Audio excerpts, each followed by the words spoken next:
Hi, I'm Amy, thank you for tuning in.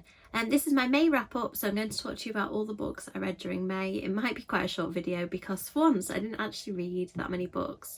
I think there are a few reasons for that. I did my first MCM, which is really exciting. Very long day of travelling and things, so I didn't get much work done. But it was so great to meet readers and to chat to a few brilliant authors. And I just had a great experience the whole time. I also have been really busy working on various different projects.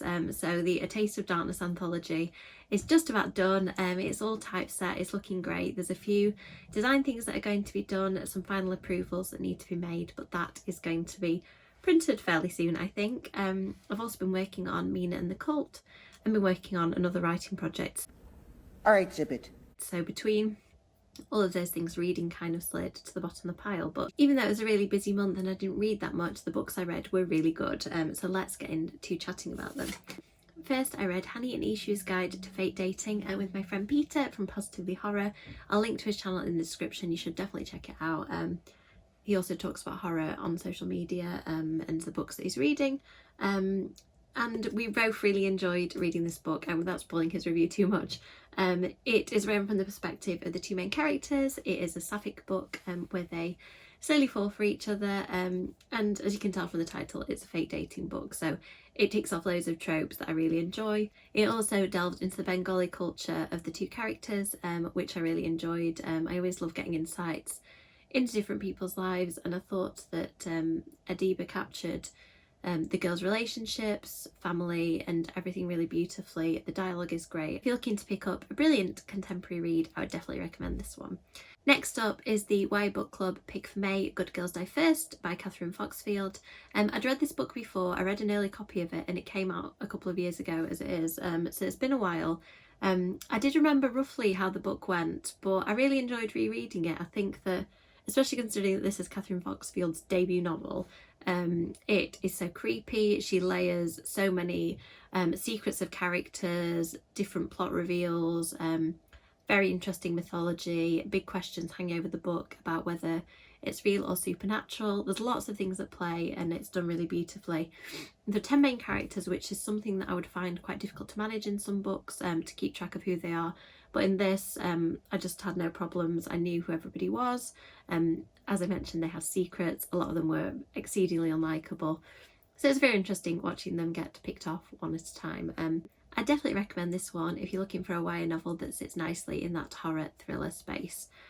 Next up, I've been collecting vampire series that I've read in the past, or that I've maybe not read the whole series in the case of this one, I've read bits of. But now managing to pick up the whole series and trying to read as many of them as I can. So Guilty Pleasures is the first book in the Anita Blake series. This is one of the earlier vampire series that I'm aware of. I'll just check when it came out.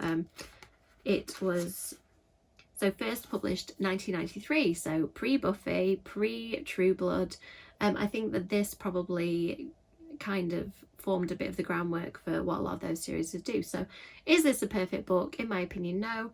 I really enjoyed it. Aspects felt a little dated, but I had a lot of fun. It follows Anita Blake, who is a vampire hunter, as the series title says, and she's also a necromancer, so she brings people back from the dead for a brief amount of time to ask them questions and things like that. So it's very interesting. It reads very much like those kind of early 2000s urban fantasies that are really popular.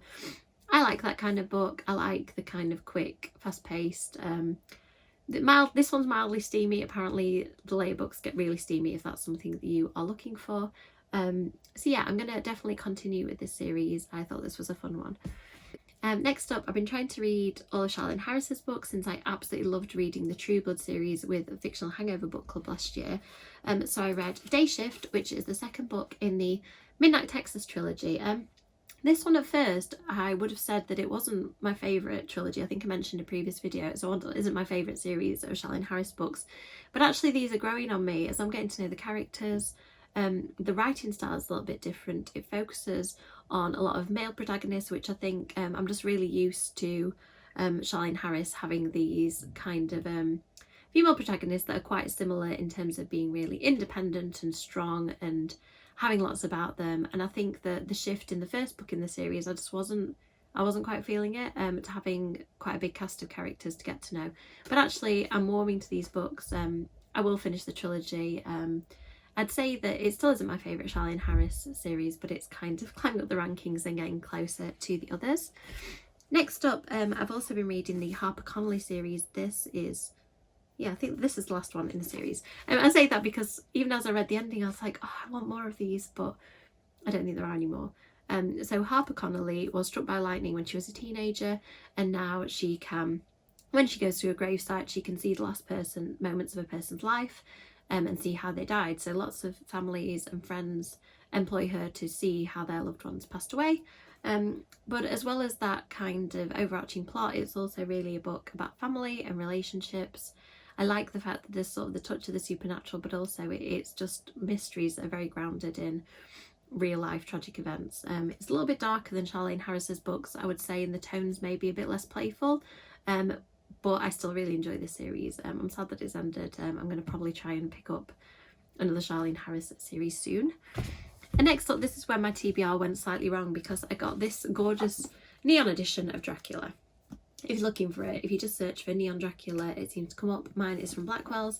So I decided to reread Dracula, like I needed to do that again. I don't know at this point how many times I've read this book. I just find it a really comforting read. It's my favourite classic.